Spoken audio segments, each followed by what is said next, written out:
Or NRSV. King Nebuchadnezzar, to all peoples, nations, and languages that live throughout the earth, may you have abundant prosperity.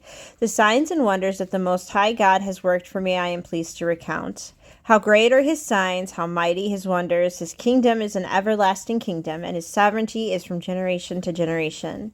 I, Nebuchadnezzar, was living at ease in my home and prospering in my palace. I saw a dream that frightened me. My fantasies in bed and the visions of my head terrified me. So I made a decree that all the wise men of Babylon should be brought before me in order that they might tell me the interpretation of the dream. Then the magicians, the enchanters, the Chaldeans, and the diviners came in, and I told them the dream, but they could not tell me its interpretation. At last Daniel came in before me. He who is named Belshazzar after the name of my God, and who is endowed with the spirit of the holy gods, and I told him the dream. O Belshazzar, chief of the magicians, I know that you are endowed with the spirit of the holy gods, and that no mystery is too difficult for you. Hear the dream that I saw. Tell me its interpretation. Upon my bed, this is what I saw. There was a tree at the center of the earth, and its height was great. The tree grew great and strong. Its top reached to heaven, and it was visible to the ends of the whole earth. Its foliage was beautiful, its fruits abundant, and it provided food for all. The animals of the field found shade under it. The birds of the air nested in its branches, and from it all living beings were fed. I continued looking in the visions in my head as I lay in bed, and there was a holy watcher coming down from heaven. He cried aloud and said, "Cut down the tree and chop off its branches, strip off its foliage and scatter its fruit.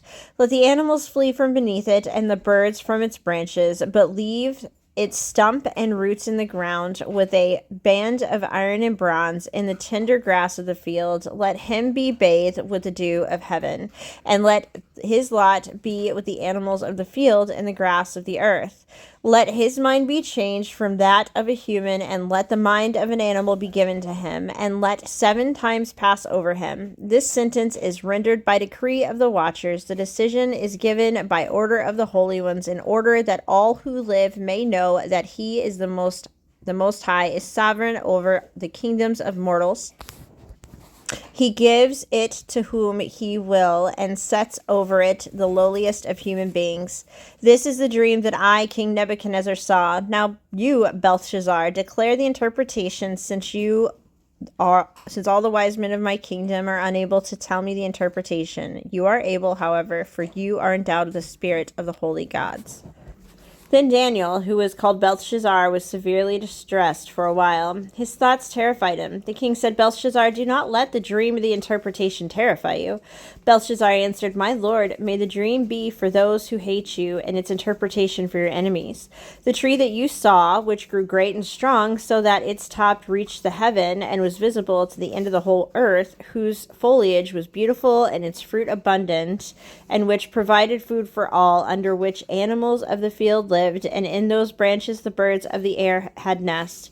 It is you, O king. You have grown great and strong. Your greatness has increased and reaches to heaven, and your sovereignty in the ends of the earth." And whereas the king saw a holy watcher coming down from heaven and saying, "Cut down the tree and destroy it, but leave its stump and roots in the ground, with a band of iron and bronze in the grass of the fields, and let him be bathed with the dew of heaven, and let his lot be with the animals of the field, until 7 times pass over him." This is the interpretation, O king, and it is a decree of the Most High that is come upon my lord the king. You shall be driven away from human society, and your dwelling shall be with the wild animals. You shall be made to eat grass like oxen. You shall be bathed with the dew of heaven, and 7 times shall pass over you, until you have learned that the Most High has sovereignty over the kingdom of mortals, and gives it to whom he will. As it was commanded to leave the stump and roots in the tree, your kingdom shall be reestablished for you from the time that you learn that heaven is sovereign. Therefore, O king, may my counsel be acceptable to you. Atone for your sins with righteousness, and your iniquities with mercy to the oppressed, so that your prosperity may be prolonged.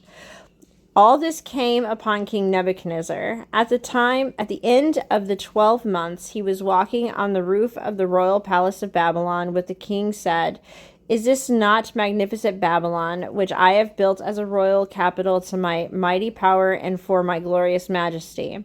While the words were still in the king's mouth, a voice came from heaven. O King Nebuchadnezzar, to you it is declared, the kingdom has departed from you. You shall be driven away from human society, and your dwelling shall be with the animals of the field.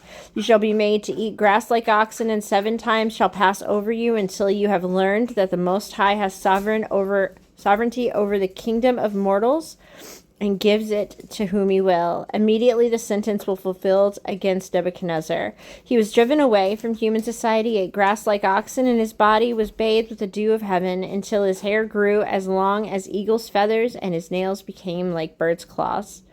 When the period was over, I, Nebuchadnezzar, lifted my eyes to heaven, and my reason returned to me. I blessed the Most High and praised and honored the one who lives forever. For his sovereignty is an everlasting sovereignty, and his kingdom endures from generation to generation. All the inhabitants of the earth are accounted as nothing, and he does what he wills with the host of heaven and the inhabitants of the earth. There is no one who can stay his hand or say to him, "What are you doing?"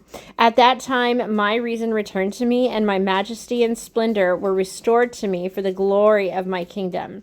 My counselors and my lords sought me out. I was reestablished over my kingdom, and still more greatness was added to me. Now I, Nebuchadnezzar, praise and extol the honor of the King of heaven, for all his works are truth, and his ways are justice, and he is able to bring low those who walk in pride.